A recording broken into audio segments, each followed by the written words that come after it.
We're on.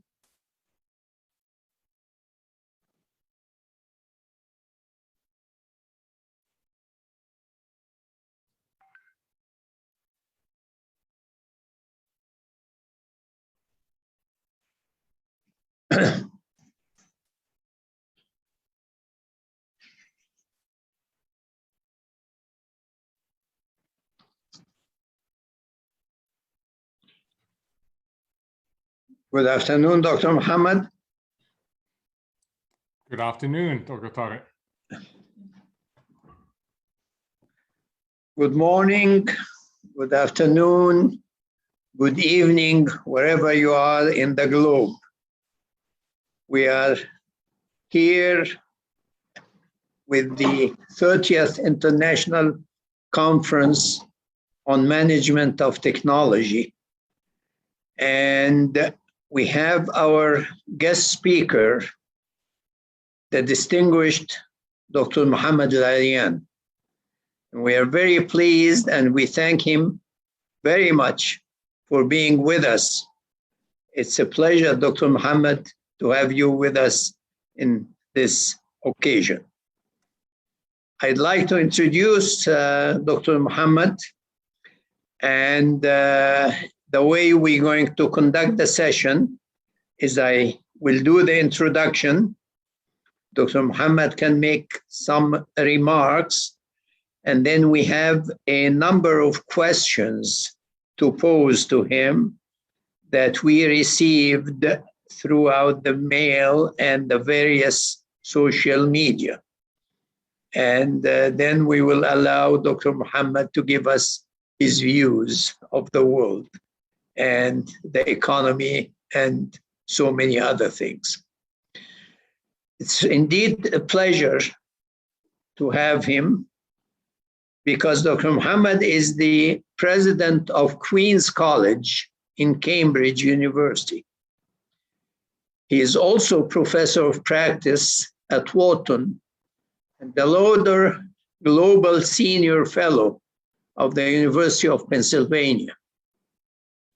He is a chief economic advisor at Allianz and chair of the Gramercy Funds.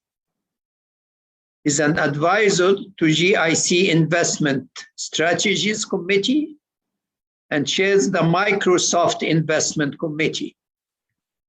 He serves on the boards of Barclays and Under Armour.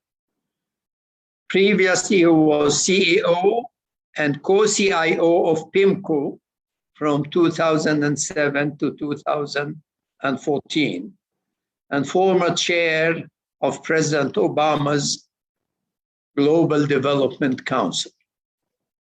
He was president and CEO of Harvard Management Company, managing director at Salomon Smith Barney and Citigroup, and deputy director at the International Monetary Funds in Washington, D.C. Dr. Erian writes regularly and is a Financial Times contributing editor and Bloomberg opinion columnist.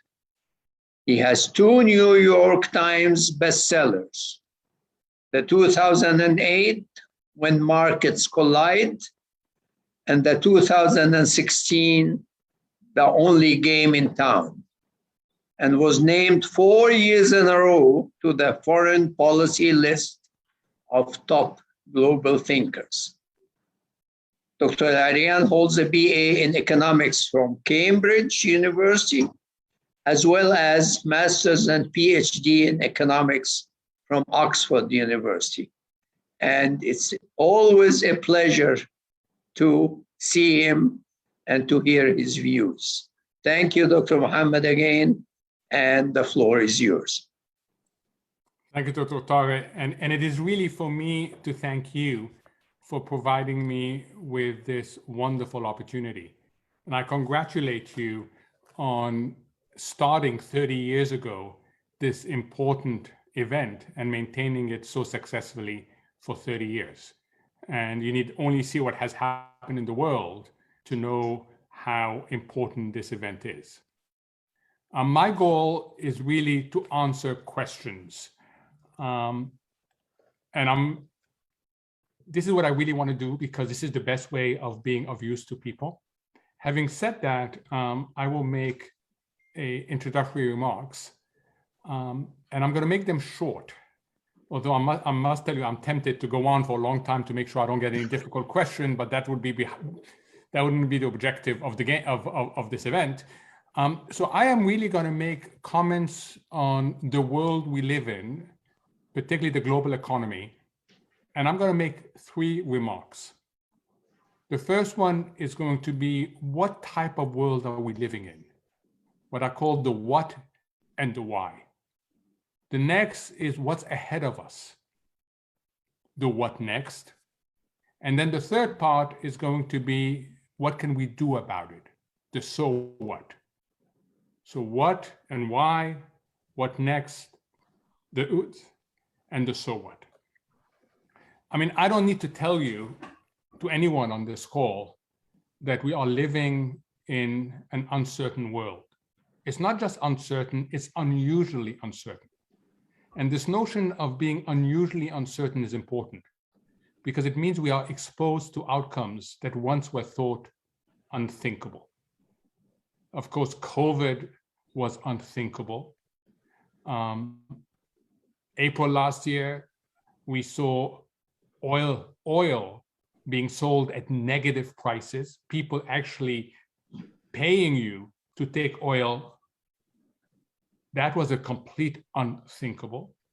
And we have seen one unthinkable after the other. This is an unusually uncertain time.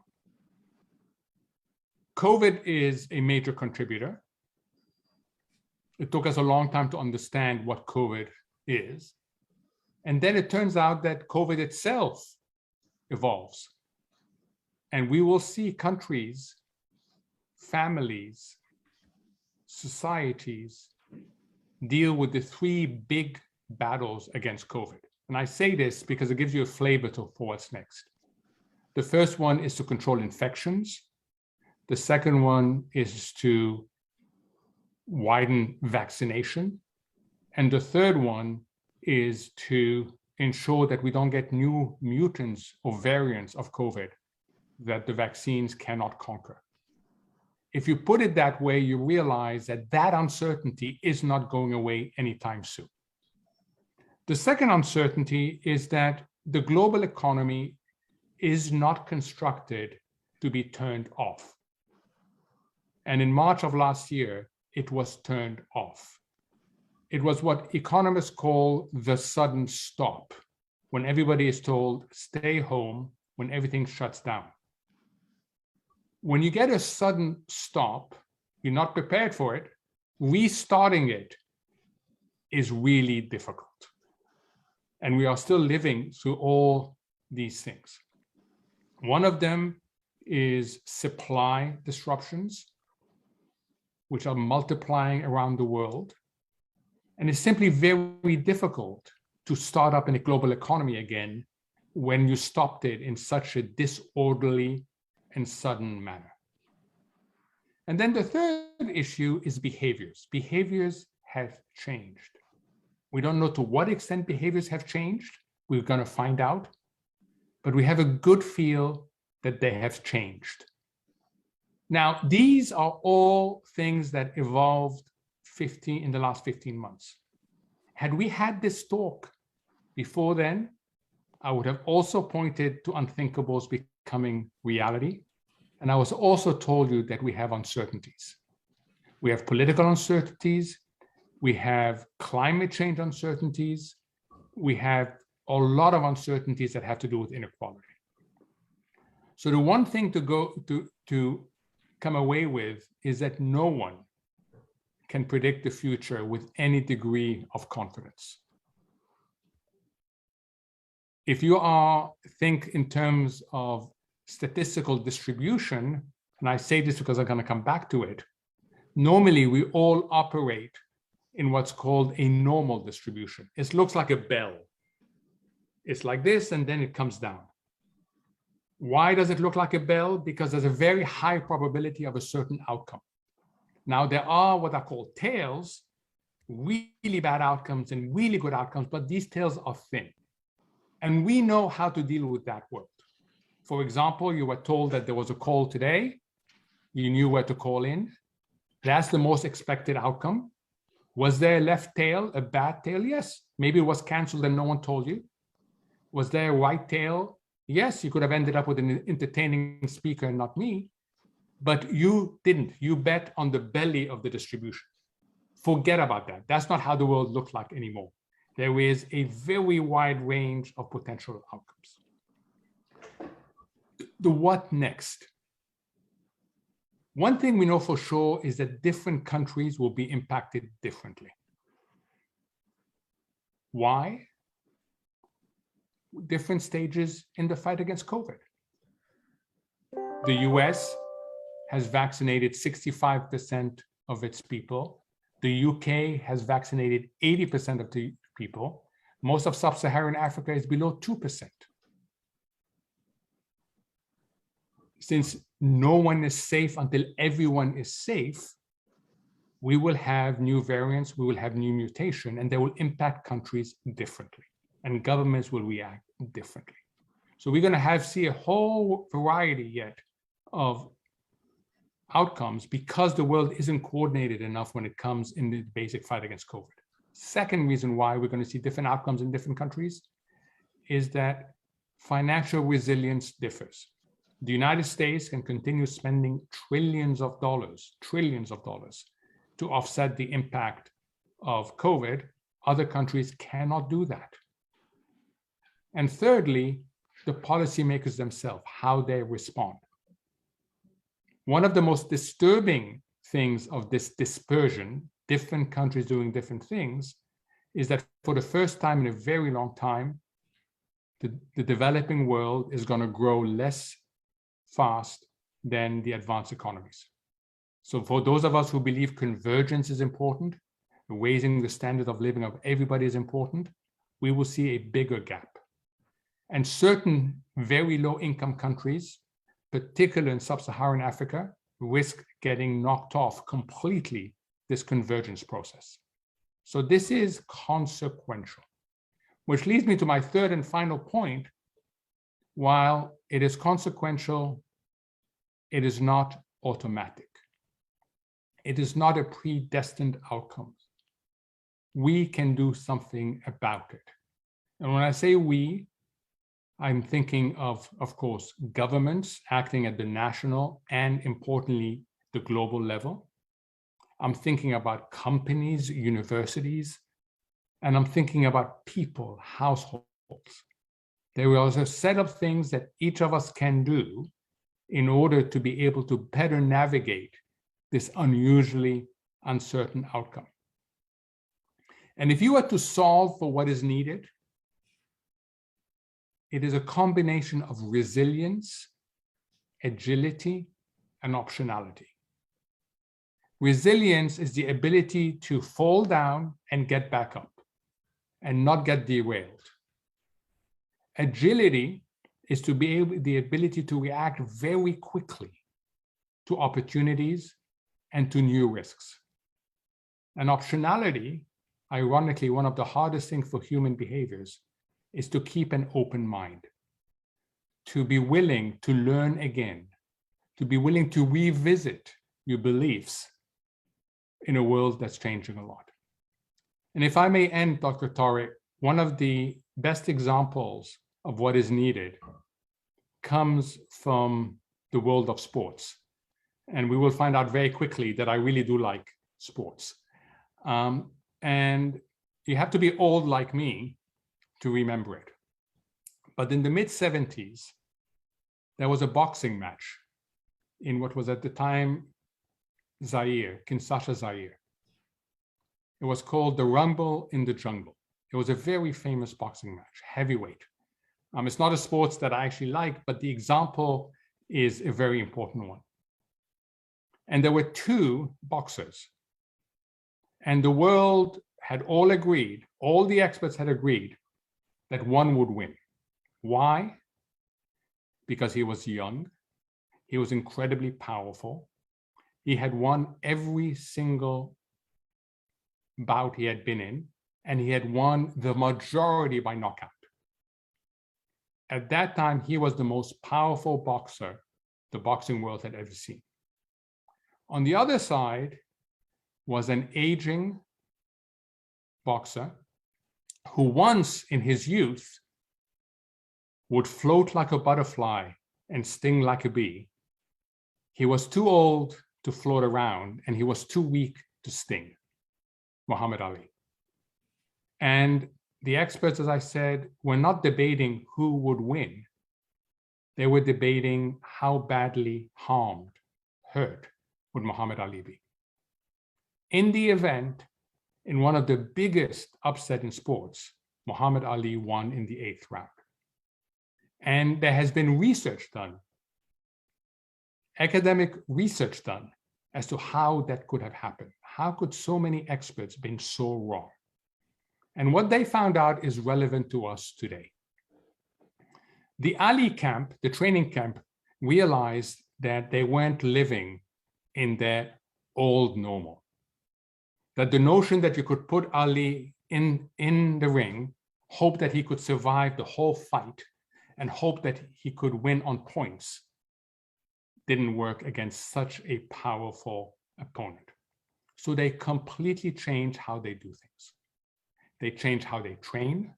Poor Ali's training was hiring convicts who would, for 2 hours, hit him just to build up resilience. You had to build up resilience. And then when the fight came, the day of the fight, and you can see this on YouTube, Ali starts the first round, and everybody expects him to be in the middle and not get trapped. But his camp had invented something that's used today called the rope-a-dope. And what he did is he went back against the rope and used the ropes to dissipate the blows he was getting. For 7 rounds, Ali relied on resilience, kept his options open. In the 8th round, his opponent got tired and Ali knocked him out. And I say this because whenever I get told there's nothing we can do about outcomes, that we just have to live through this period of uncertainty and not know what's coming, I say actually there is a lot we can do at every level. And as long as we focus on the ability to be resilient, the humbleness to have an open mind, and the courage to be agile, I think all of us can navigate this very difficult period a lot better. Thank you very much.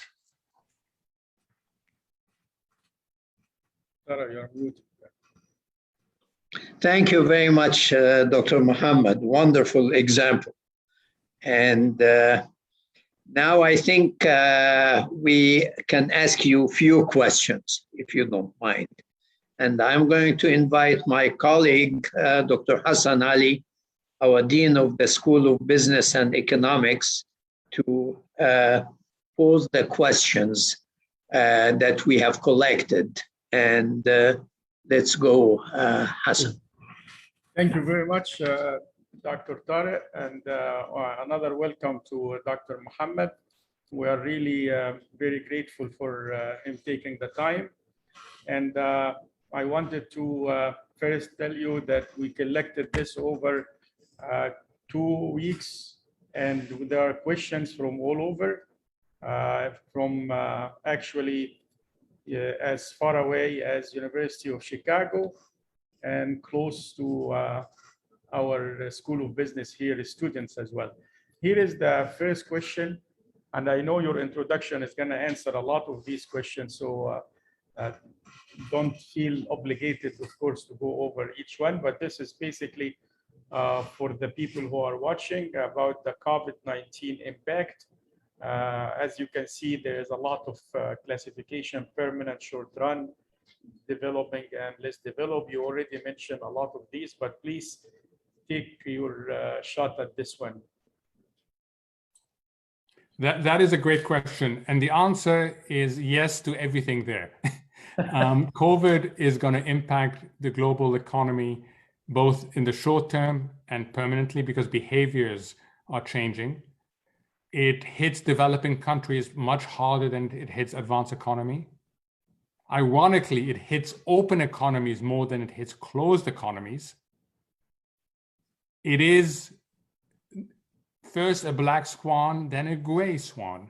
And for those of you who don't know what a black swan is an unthinkable. It's a total unthinkable.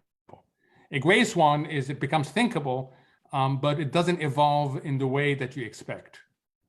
And then it will impact economics as a science. Indeed, it has already impacted economics as a science. And to understand why, let me give you a simple example.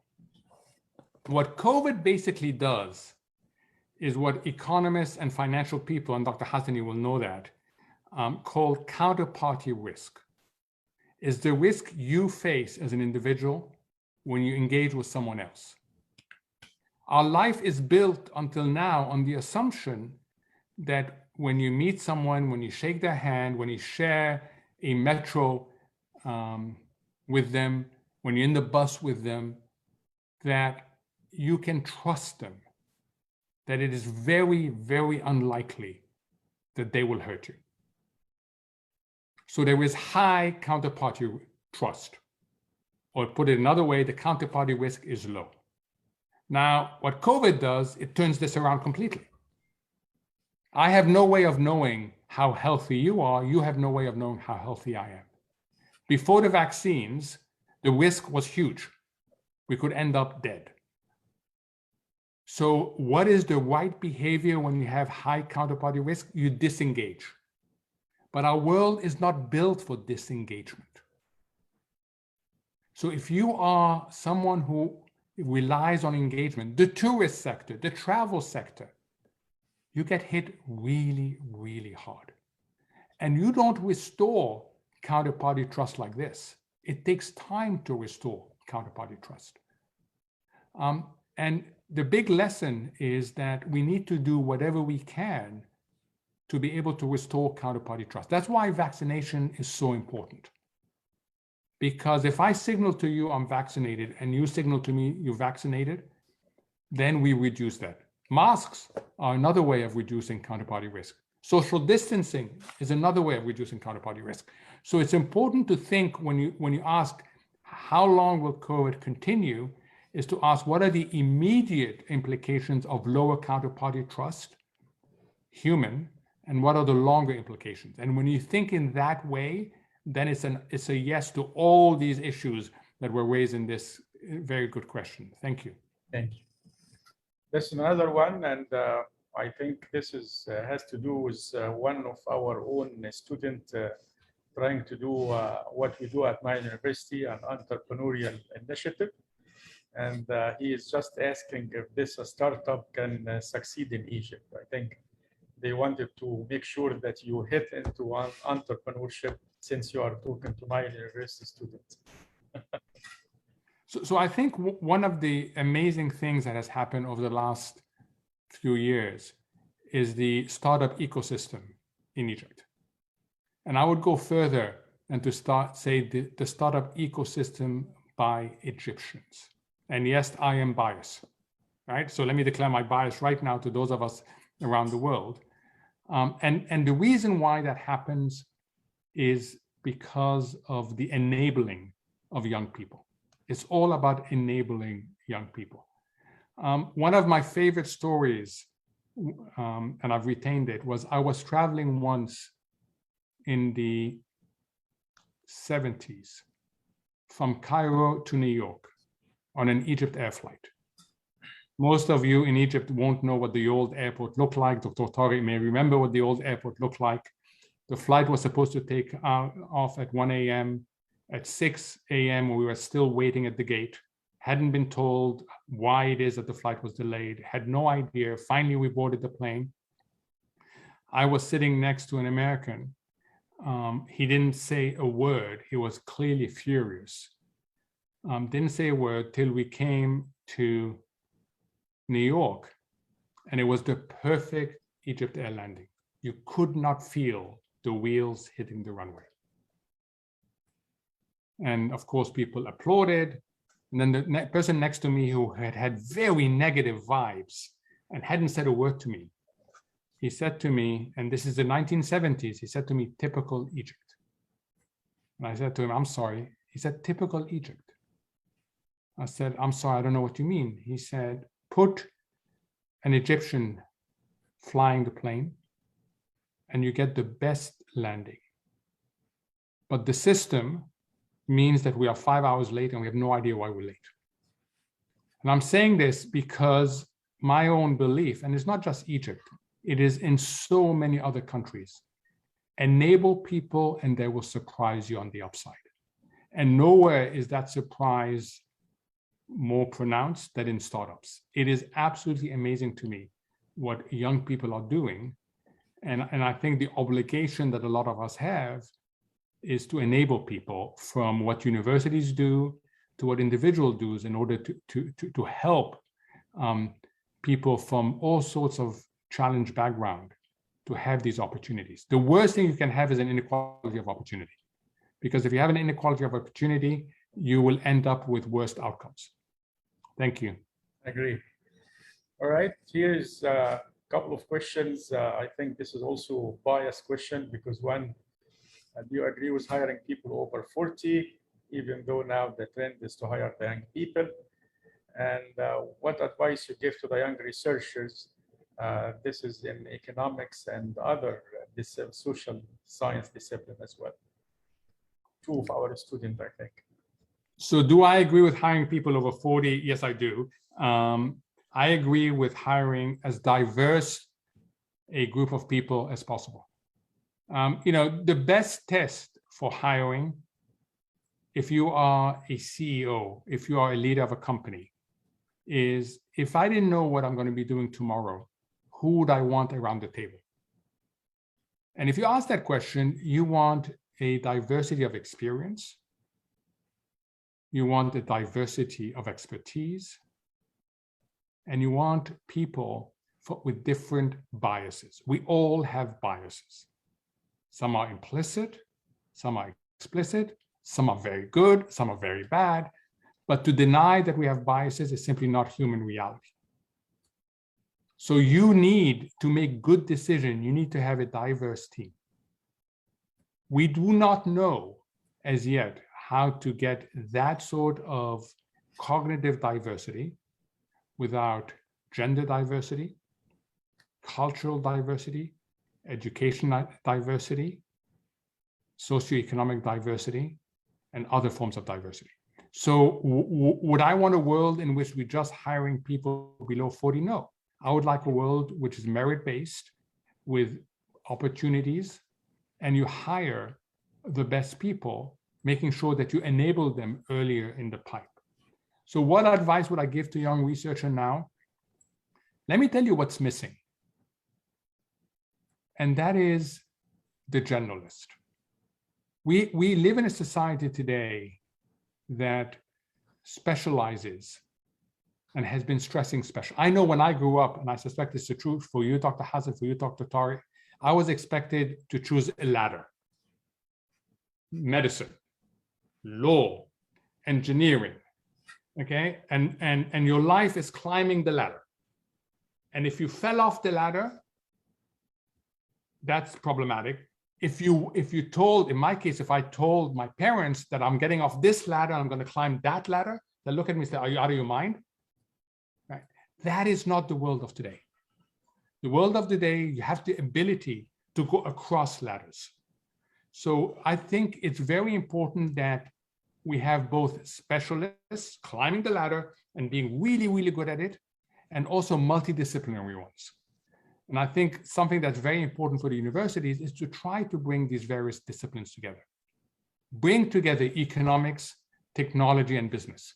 Bring them together and have people. So when I look at that, the one advice I would give to researcher is don't be afraid of climbing different ladders.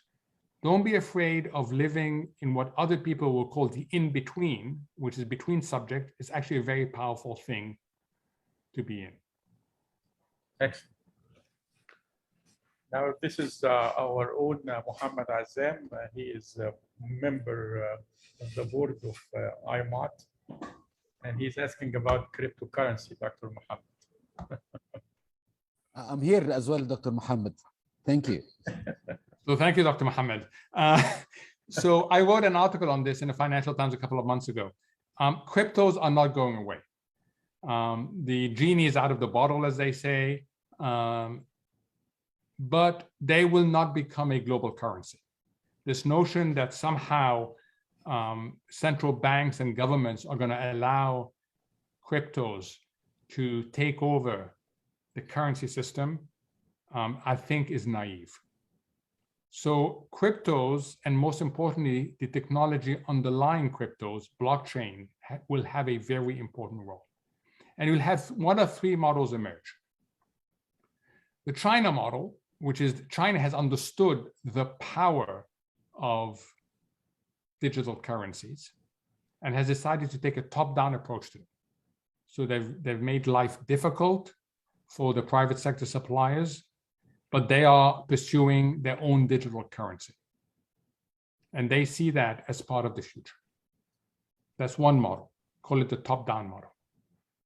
The second model is what's happening in the United States. It's all private sector led. It is incredibly dynamic. Governments are looking at this, worried about the negative aspects. You facilitate illicit payments. That's one thing. You weaken the currency system. And you have this very unstable equilibrium. And if you follow the price of crypto, of Bitcoins, that reflects the tug of war between private sector adoption and public sector resistance. And depending on what is dominating in that particular day, that will have an impact on cryptocurrency. Then there's the third world, which I think is the best world, where governments recognize that digital currencies, blockchains, facilitate the ecosystem for payments, make payments much more efficient, take away friction. And the private sector recognizes that it has an obligation. It has a set of responsibilities. It has to address very genuine concern about illicit payments to make sure of that. That is what I'm hoping is going to be the dominant world. But whatever world you live in, whether it's the top-down world of a cryptocurrency, the bottom-up world of a cryptocurrency, or the compromise world, cryptocurrencies are not going to go away. Excellent. All right, I think this is related to the US economic situation right now. And as you can see, they are asking about the current democratic plan, tax plan, the issue of redistribution that has been bumped up, and how sensitive the Republican to this word, and the issue of rising inflation and interest rates, and how the U.S. economy might be actually impacting the emerging economy and its future state. So let me take this in quick order. You cannot talk about the tax plan without talking about what it is that it's financing. And what it is that it is financing is an initiative that has significant spending on physical and human infrastructure.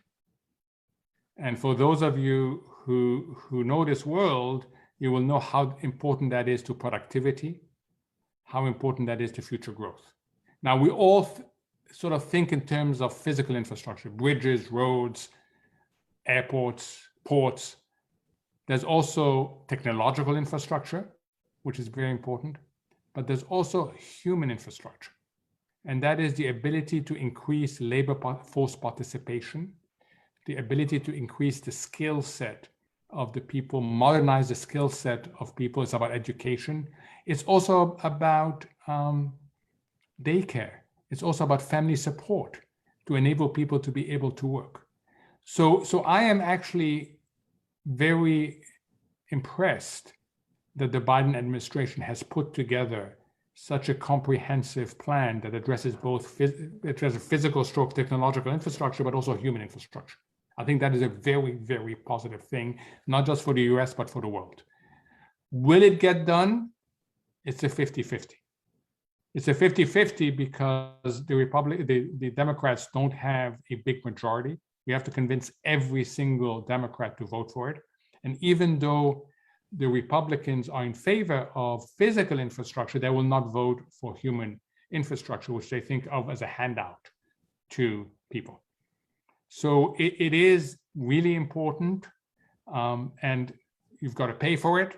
So it comes with a tax side to it, but the tax side is more than justified by the beneficial impact of what the money would be spent on if it were approved.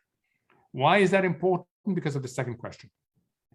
We are having this very unusual mix. You have to be as old as me to remember the 1970s to have experiences of called stagflation. Now, it's not full-scale stagflation. It is the smell of stagflation. And the smell of stagflation is important to pay attention to. It's a little bit like when you smell smoke. Okay, go find out why it is you're smelling smoke. And what is stagflation? The stag side comes from stagnation, so lower growth. The inflation of stagflation comes from inflation, higher prices. That is a very unusual combination. Normally you have lower growth, low inflation, higher growth, high inflation. But to have both lower growth and high inflation, that's not a good outcome. Right? In fact, there's a misery index that measures the amount of stagflation. You can tell the word misery gives you the sense of that. Why is that happening? First, because there's been so much money put into the economy, especially by the advanced countries, that there's a lot of demand. And on the other side are all the supply problems. Supply chains having issues, the ports in Vietnam, China was shut down because of COVID. Companies are changing their own supply chains. Transportation costs, it now costs 7 to 10 times more to ship something from China to Europe and the US. Containers, very hard to find. And then you have this very unusual situation in the UK and the US where you have record vacancies, and also and still people looking for jobs, which suggests that there's a problem in the labor market. So it is going to be an issue. It is going to cause central banks to be less stimulative. They're not going to raise interest rates immediately, but they're going to do other things that is sort of eases their foot a little bit off the accelerator. They're not going to hit the brakes. Interest rates, you hit the brakes. What's called asset purchases taper, something else very technical, I'm not going to go into it. You're just easing your foot off the accelerator. That's what we're going to see. Is it important for emerging economies such as Egypt? Yes. Now, Egypt has benefited from enormous inflow of capital. And if monetary policy becomes tighter, it's going to have an impact. Now, is it immediate? No. We have lots of time to plan. We have lots of time to try and reduce our dependence on foreign capital. And it's very important to be able to attract foreign capital, but you should think of them as tourists. They come, they enjoy things, but they're not permanent residents. And it's really important just to always think about what happens if the tourists go home. And thankfully, Egypt has many, many tools to minimize that risk. Excellent.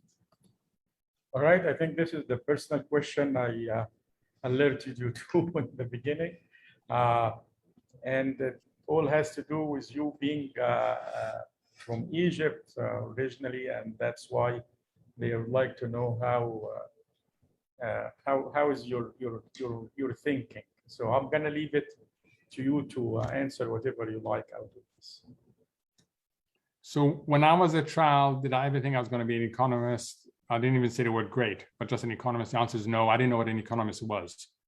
Okay, I wanted to be a football player. I wanted to be in the special part of the army. I had these images of being in the desert and on my knees and arms, askar. I had images. I had no idea what economics was. Alhamdulillah, and this is really the story of my career, is I stumbled into economics. And the way I stumbled into economics is that my father, Allah yarhamah, was a diplomat, and I was sent to a boarding school in England, and I chose topics. I wanted to be an engineer. So I chose mathematics, physics, and chemistry. After 3 months of doing that, it became very clear to me that I wasn't smart enough to do this.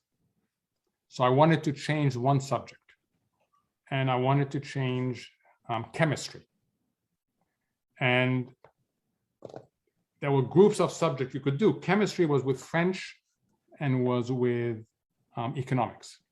They wouldn't allow me to do French because my mother speaks French. I speak French. They thought this would be unfair to other students. So I stumbled into economics and I fell in love with it. I absolutely fell in love with it. And I continued at university. And the reason why I fell in love with it is because you can do everything from first principles. It's a set of tools that you can apply. It's a method of thinking, which I enjoy doing. I tried to come back to Egypt a couple of times. Egypt is hard for someone like me, who at the age of 10 left Egypt. And there was one time when I was going to come back as an advisor to the central bank in the 80s, and then there was a change and I couldn't come back. So I always think of Egypt as being a very, very special place. I have no plans, certainly no plans to play on the politics side. I think of myself as a technocrat. I think of myself as a trusted advisor. I'll tell you what the economics says, you tell me what the political constraints are, but I will not venture into the world of politics.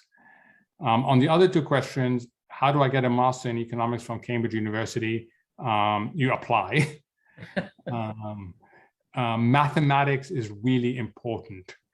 In fact, it's a prerequisite to do a bachelor's in economics at Cambridge. So that how do you make accurate predictions and be inside? You don't try to make accurate predictions. You try to understand what's going on. You try to have your mind open and be very humble about things. And you every morning I wake up and said, what did I believe yesterday? Do I still believe it today? Is there anything that has come up? Because we all are subject to what behavioral finance calls confirmation bias. You believe something, and then you are shown new data. You will pay a lot of attention to the data that confirms what you believe, and you will reduce what you're not. So you have to fight, literally fight against that. And then finally, IMF, World Bank, they are great jobs, especially for people starting out.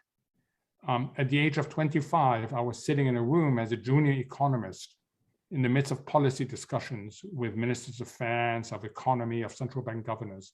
And it's a great learning curve. So I encourage people to pursue a job in international institutions, particularly at the IMF or World Bank, because it's a major investment in your career. Excellent. Well, there are two questions that I haven't put in, but they have to do one with the debt of the current less developing countries and how this could impact the global scene in a sense. And the second one has to do with the green economy and how also the developing country might take part in that new and growing paradigm.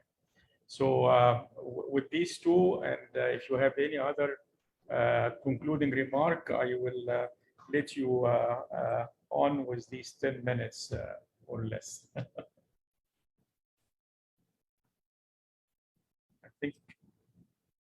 I think you are muted, Mohamed. Thank you. I apologize. These are great questions. And if I may, I will start with the debt and then go to the green economy. The level of debt in the global economy is very high. It's at record levels. How concerned should we be is a function of what debt has been funding. The reason why economists care about debt is because of what's called financial viability. And financial viability is a function of two factors. The denominator is debt. How much money do you own? Who do you owe it to? On what terms? So you have to look at magnitude, what type of creditors has lent to you, and what are the terms. That's what we normally talk about. But the numerator is more important, and that is the ability to pay, your ability to generate income. The best way to deal with debt is to generate income. Think of it you personally. You've borrowed money to get an education. That has opened the way for higher earning money. If I was to talk to you just as you come out of university, you have high debt, low income. If I talk to you 5 years later, 10 years later, your outlook looks completely different. So you should never just look at debt. You should look at debt relative to what is expected income over time. And when you do that, the debt situation looks less worrisome, although there are certain sectors, there are certain countries that have massive debt issues. But in general, it is less of a problem. Now, what do you do when it's a problem? There's only 4 solutions. 1 good, 3 bad. The good one is that you generate income to be able to pay your debt obligation and improve your standard of living. The second one is austerity. You spend less on something else in order to pay your debts. But if your debt is very high, there's society, you as an individual will not find austerity sustainable. So austerity only works if your debt burden, your excessive debt is small. The third way is what the Western economies have been doing. It's called financial repression. You lower interest rates to artificially low level so that the debtor is financed by the creditor. And then the fourth way is a default. So those are the 4 ways. And it goes back to what I said earlier, growth is the key issue. Enabling people, having the right infrastructure to grow strongly and inclusively and sustainably, which leads me to the final question about the green economy. You cannot afford not to be a participant in the green economy. It is a moral obligation. It is also a reality. And when I say you cannot afford, I am talking at every level. I'm talking at the level of the household, how we behave. I'm talking at the level of companies, and I'm talking at the level of governments. If you're a company in the West today, and you do not take seriously what they call here ESG, environment, social governance, you will find that your customers will buy less from you.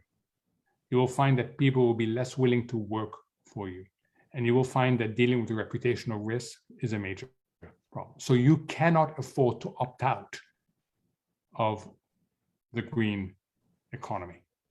And governments, as they reset, have a golden opportunity to be part of that green economy. COVID has many, many bad things, and this is where I'm going to end, has many bad things, but it also has silver linings. And I, for one, from day one of COVID, have kept a list of what have I learned that I would like to keep after COVID. So you learn, for example, that private-public partnerships work. The vaccine discovery was the most amazing public-private partnership that we have seen in the US and in the UK. I want that sort of private-public partnership. I would like us to continue to respect people who are in the front line, health providers, educators who take enormous risk. The COVID has shown us how important they are. We should maintain that. We also got acquainted with, to go back to what I was saying earlier, to a tail risk. You know, if we had this call 2 years ago, and I would have told you that there's this virus is going to come out of nowhere, is going to infect the world is going to shut down, you would say, yeah, that's possible. It's probably science fiction, but it's possible. I'll give it a 1% probability. That's called a tail event. And suddenly we've realized that we have to take tail events seriously. And the other thing, and this is what I'm really happy about, is there were people before COVID who thought of climate change as a tail event. It's not a tail event. It's a reality. And being part of the answer to that is going to require action from all of us. Thank you very much, Dr. Hassan. Thank you, Dr. Tariq. Thank you all for this wonderful opportunity to be with you. Mohamed, I have been hammered in the last couple of minutes with questions, but I think there are two of them, since you are living in England right now, that you may have a view on that's going to be of interest to our audience. One has to do with your view on Brexit and how this is impacting the UK economy. And I will add myself the latest dispute between the UK and France and the US, and the most famous incident right now. And if you think this is really going long term, or is going to be dissipated very quickly. And the last one is having to do with the collapse of some of the property market in China. This is again something I think that is on off the line, but it seems like there is some concern about how this might impact China and, of course, the US economy. I'm sorry for that. I know you have commitments, Dr. Mohamed. But, I'll be quick, Dr. Tariq. Yeah. Let me start in Europe, go to the UK, and then end up in China. As I said earlier, I am not a political scientist. I'm not an expert in international relations. I think, but I do believe that there's enough common interest for this issue between France, the UK, the US, and Australia to be resolved and move on. There's just too much common interest and common challenges. So I do not believe it's long lasting. I think France is expressing its displeasure in a very big way. It's making a point. I do not think in a year's time this is going to be an issue. Brexit, Brexit was the decision of the British people, and whether it should have happened, it should not have happened, I think that ship has sailed a long time ago. Now we are discovering that we have both the upside and the downside of Brexit. The upside is you can renegotiate all sorts of global agreements, global economic relationships, etc. That's the upside. The downside is that you have to go through a transition. And the UK is in the middle of that transition. Do I think that Brexit is going to be positive over the long term?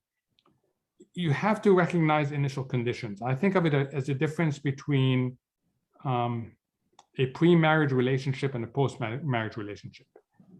Most of the Europeans thought of the European Union as marriage, what they call the ever closer union, ever closer union. So free trade was part of it, but it was social, it was political. It was a full marriage. The UK had more of a pre-marriage vision of the EU. I will certainly participate in the free trade zone. I like that, but don't talk to me about ever closer political and social integration. And that is a fundamental difference of view. You don't want to get married to someone who never wants to commit. That's not a good marriage. So maybe it was a good thing that it happened. Finally, on Chinese property, this is something that I have been following for a while. The surprise is not that there are pockets, isolated pockets of excessive risk-taking and isolated pockets of potential problems. The big surprise right now, and this is still being played out, so we don't know, is that the government is standing on the sideline and not coming in and saying the systemic risk of the Evergrande default, if it happens, could be significant. So, wait and see what the Chinese government does. But the big surprise so far is that the Chinese government has allowed it to go so far. Thank you. Thank you so much. Thank you, Mohamed. It's a wonderful presentation. And thank you very much for being with us. There is no wonder that you are called one of the top global thinkers. Indeed, you are. And we hope that you continue to give your insights and your thoughts about global issues and stay with us. And hopefully you will come back and let us know some more of what you think of the world of the future. Thank you very so much, much. Dr. And we appreciate it. I know that you have plenty of things to do, and but you have taken time out of your busy schedule to be with us in IAMOT 2021. And this is a great privilege. Thank you. Thank you. I think we can take a group picture. If everybody can switch their cameras on, we can take a group picture. Let's see the difference between the post and the anti. I wish we can take a group picture with everybody who's listening throughout the world, but we had to invite only some people to the panel here.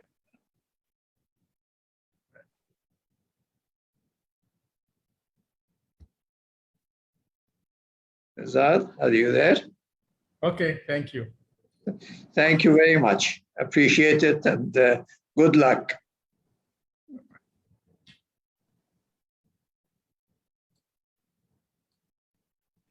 I think this concludes our session for today. We have some films, if somebody would like to watch some information about Egypt and its sites, and then we will convene again tomorrow for the parallel sessions and for the plenary session. Thank you all for participating. And now we can go to some videos for people to enjoy.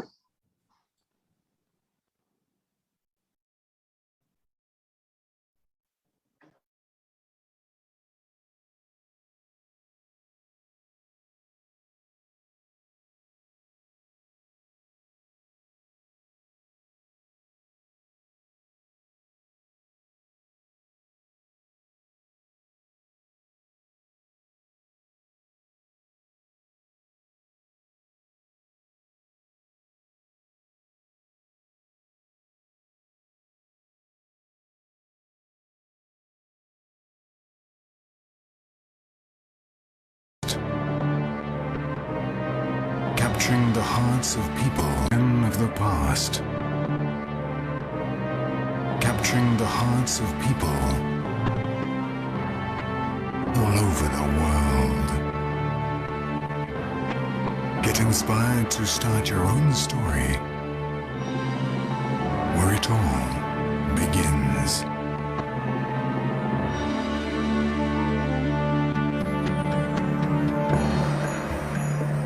Welcome to Egypt, the most fascinating place on earth. Land of the pharaohs. Muse of the world. Travel back to ancient times. Hear the voices from the past.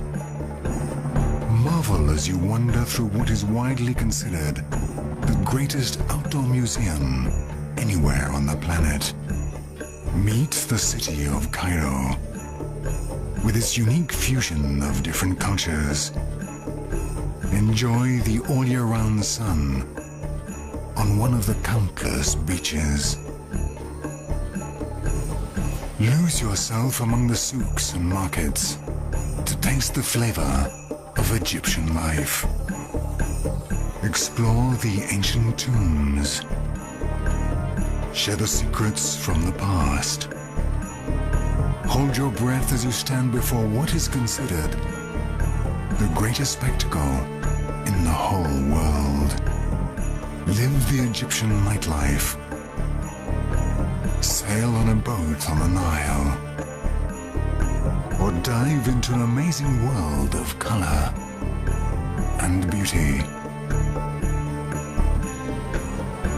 From east to west, from north to south, visitors will find a unique place that will provide some of the richest experiences of their whole lives.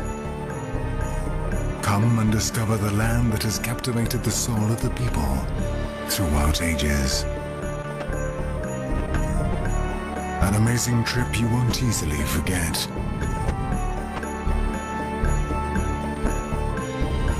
Get inspired by the muse of the world. Start your personal journey where it all begins.